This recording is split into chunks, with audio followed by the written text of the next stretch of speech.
Hello. Hello. Hi. Today we look at mysteries, things that we can't explain. And we talk to this man, Rick Turner, an archaeologist who will try to explain the mystery of a 2,000-year-old man. There are so many things that we can't explain. Do you know Stonehenge? It's a huge and very old stone circle in the south of England. Some of its stones came from 300 kilometres away. And that's one of the mysteries about Stonehenge. How were those huge stones brought there? Do you know, David? No idea. They might have come by boat. Perhaps. And what about the Marie Celeste? The ship? Yes. In 1872, a ship called the Marie Celeste was found in the Atlantic with nobody on board.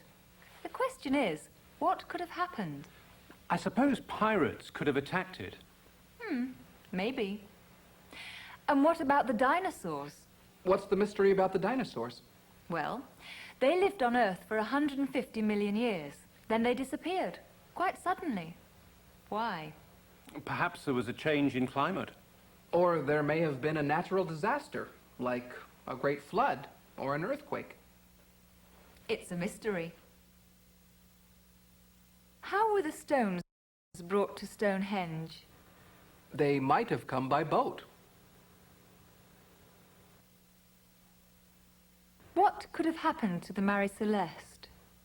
Pirates could have attacked it.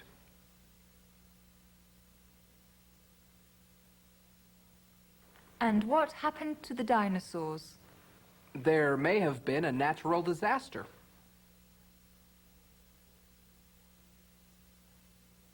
Why do you think the dinosaurs disappeared? The dinosaurs probably disappeared because their environment changed and they were unable to cope. I believe there are many theories as to why the dinosaurs disappeared. I think volcanic activity is one possibility. I like the catastrophe theory that a big meteor struck the Pacific Ocean and threw the world into darkness. I think the dinosaurs disappeared because there was a massive ice age and they didn't survive the massive ice age. Oh, I believe dinosaurs disappeared because they were hit by an asteroid. And now, a different sort of mystery. One for Sherlock Holmes to solve. Well, Watson, how did the thief enter the room? Through the window, Holmes. Look. That's not very likely, Watson. Why not, Holmes? Because the broken glass is on the outside. The thief must have gone out through the window. He or she must have come in through the door. Holmes, you're brilliant. Not really, Watson. Just intelligent. Come on, let's go and find our thief.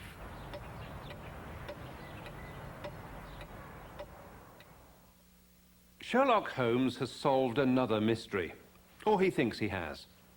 He was sure of two things: how the thief came in and how the thief went out.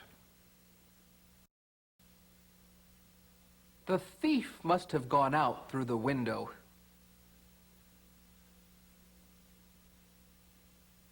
He or she must have come in through the door.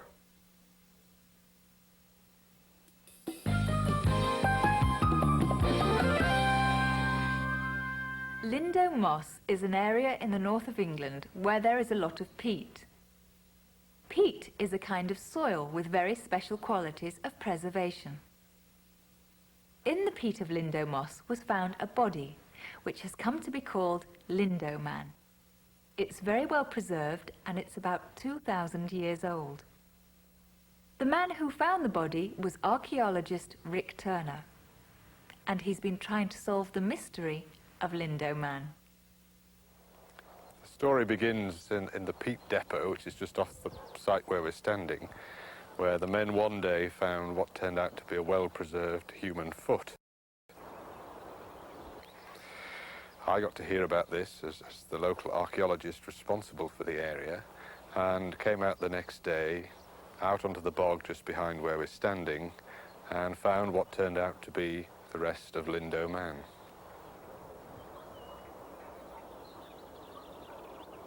We came here, and what we excavated was the peat in which the body lay. We didn't, at that stage, want to uncover the body, so when we came here, we actually lifted a block of peat, and we weren't exactly certain of what might have been in there. What survives is not everything.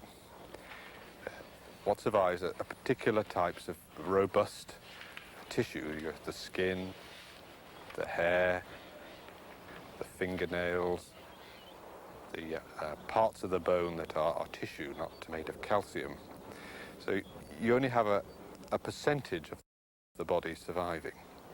But they're the types of body which, under other circumstances, you would not normally find. And as a result, you can tell all sorts of things about the body that in other circumstances you would not be able to do. We could see exactly what he looked like, the fact he was bearded, the fact his hair was neatly trimmed, perhaps with a form of shears rather than scissors. It was before scissors were invented. We found evidence of the stomach, and the remains in the stomach tells us what he might have eaten for his last meal or his last 2 meals, so we could reconstruct that very accurately. From the evidence, can we tell how Lindo Man might have died? The evidence for how Lindo Man died is very clear, and you can reconstruct the events quite closely.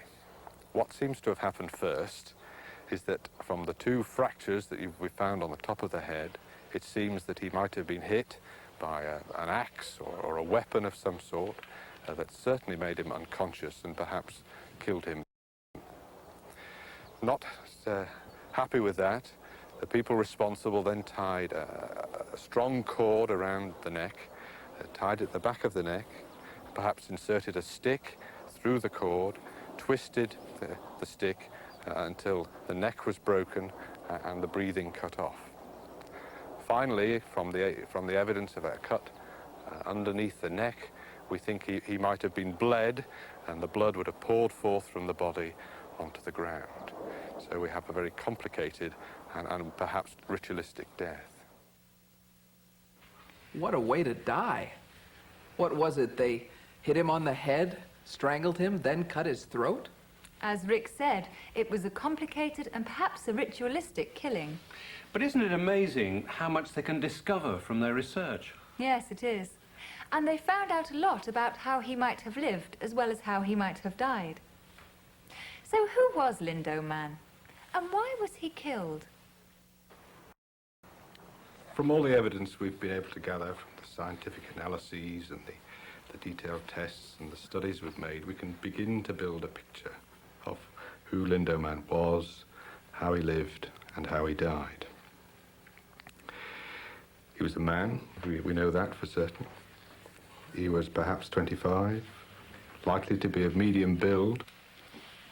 He must have been someone who didn't work in the fields at the end of his life. He had beautifully smooth fingernails. He might have been a bard or perhaps a warrior or even a priest. He might have been the victim of an attack. Someone might have killed him and chose to bury him in a peat bog, so the evidence would never be found. It's just possible he might have died in some accidental way, and the wounds were caused by a variety of other incidents, attacked by foxes or something of that sort. Or, given the very complicated nature of how he died, the fact he was naked when buried, you might try to explain it as some form of ritual. But there are many forms of ritual, and you've got therefore to take the evidence further. Perhaps the ritual is religious. It might have been a civil execution, perhaps for some form of crime, or perhaps a prisoner who was being killed. So from the evidence we have, you can build a wide variety of explanations. Our job is to try and weigh that evidence and suggest which is the most likely. Rick is certain that they found the body of a man. Other things are less certain, but we can make deductions from the evidence. Deductions like these. Lindo Man had very smooth fingernails, so he can't have worked in the fields. His nails were too perfect. He can't have worked with his hands. He must have worked with his head. So, what could he have been? Well, he might have been a poet. Who knows? He may have been a warrior, a soldier of some sort. He could have been a priest, sacrificed by other priests. There are many possible explanations for why Lindo Man died. But which theory does Rick prefer? First of all, he must decide what date he might have died. We think it's most likely that he was Iron Age or died just after the Romans had invaded. If so, he was Celtic. He was a member of a Celtic tribe who would have lived here in Cheshire at the time. The Celts had a priestly class called the Druids, and we know from classical descriptions that the Druids indulged in human sacrifice. Lindo Man, therefore, might be the results of one of these sacrifices. As this phenomenon occurs widely over Europe at this particular time, I think we've got to look at some sort of religious practice that leads to these bodies being found in the peat bogs, not only here, but in countries like Germany, Denmark, and Holland. So, now we know what happened to Lindo Man. Well, we know what might have happened to him. He might have been a human sacrifice. Yes, part of a religious ritual or ceremony. Well, that's all from us. But let's leave the last word to Rick Turner. We can reconstruct his appearance very accurately. We have a face from the past that we can look at and see that perhaps the past is not so far from our present time, that he looks much as you and I do, and he would have been walking here around 2,000 years ago. He almost certainly comes from the local area. Why he came to be in the bog is the mystery that everyone can speculate about.